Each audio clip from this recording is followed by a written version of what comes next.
Manolotra ny arahaba tompoko. Raha ny sary azo avy amin'ny zana-bolana dia misy an'ity arindrin-drahona ity ato atsimon'ny Madagasikara, izay no mahatonga ny rotsakorana betsaka any amin'ny faritra atsimon'ny nosy iny. Arak'izany amafisina foana ny fampitandremana ny amin'izay mety ho fabetsahan'ny rotsakorana izay any amin'ny tapany atsimon'ny Madagasikara hatramin'ny rampitso maraina. Manomboka rampitso tolakandro kosa no iena miandalana izay rotsakorana izay ary tombananao maina mihitsy ary izy manomboka ho amin'ny rampitso atoandro. Ny faritra hafa kosa miandrandro oram-baratra eo foana atao anatin'ny 3 andro avy, tombanana ho betsaka kokoa aza ny rotsakorana any amin'ny fatra Analanjorofo, Atsinanana, Alaotra Mangoro ary mety hitatra hatrany amin'ny ilany Atsinanana Analamanga raha ho amin'ny rampitso. Raha mivinana toetry ny andro amin'ny rampitso maraina jerena amin'ny Antsipriany dia hisy sanorana tandrifin-drahona mety arahan-kotroka indraindray ny any amin'ny morontsiraka andrefana sy avaratra andrefana, torak'izay ihany koa azoram-baratra ny voamaraina ny any Analanjorofo, Atsinanana, Vatovavy ary Fitovinany. Ny faritra hafa dia anjombona na andrahona amin'ny ankapobeny, mety hisy ihany ny herijika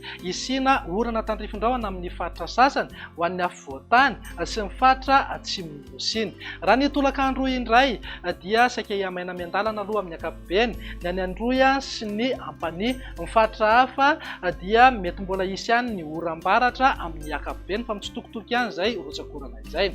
Raha ny vinan'ny maripana indray eo amin'ny 3 ambin'ny 30 degré zao maripana ambony indrindra any Antsohihy, morontsiraka Atsinanana amin'ny 9 ambin'ny 10 ka hatramin'ny 2 ambin'ny 30 degré, raha toka amin'ny 20 ka hatramin'ny 2 ambin'ny 30 degré ny maripana any amin'iny morontsiraka andrefana nosy iny. Ho an'ny afovoantany kosa saika manodidina amin'ny 5 ambin'ny 10 ka hatramin'ny 7 ambin'ny 20 degré eo ny maripana.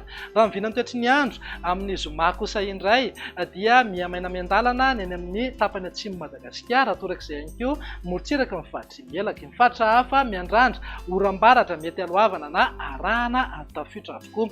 Raha mivinana maripana mifanaraka amin'izay manodidina amin'ny 4 ambin'ny 30 degré zao maripana ambony indrindra any amin'ny faritra Menabe, 4 ambin'ny 20 na 5 ambin'ny 20 degré kosa ho an'ny faritra Anata, morontsiraka Atsinanana eo amin'ny 4 ambin'ny 20 ka hatramin'ny 1 ambin'ny 30 degré ny maripana ambony indrindra. Andao faranana ny vinan'ny toetry ny andro amin'ny sabotsy ary izay saika ho maina aloha any amin'ny ilany andrefana, torak'izay ihany koa ny tapany atsimon'ny Madagasikara. Ny faritra hafa dia mety mbola ho hita taratra eo hatrany ny oram-baratra. Raha ny vinan'ny maripana indray tsy misy fiovana firy raha noharina ny zoma fa manodidina amin'ny 4 ambin'ny 30 degré hatrany ny maripana ambony indrindra any Morondava, torak'izay ihany koa ny any Antsohihy, eo amin'ny 5 ambin'ny 20 na 9 ambin'ny 20 degré ho an'ny faritra Anatiny ary any 9 ambin'ny 20 ka hatramin'ny 30 degré maripana ambony indrindra ho an'ny morontsiraka Atsinanana. Dia izay indray vinan'ny toetry ny androntsika ato anatin'ny 3 andro avy, manome fotoananao ho amin'ny manaraka indray. Veloma tompoko.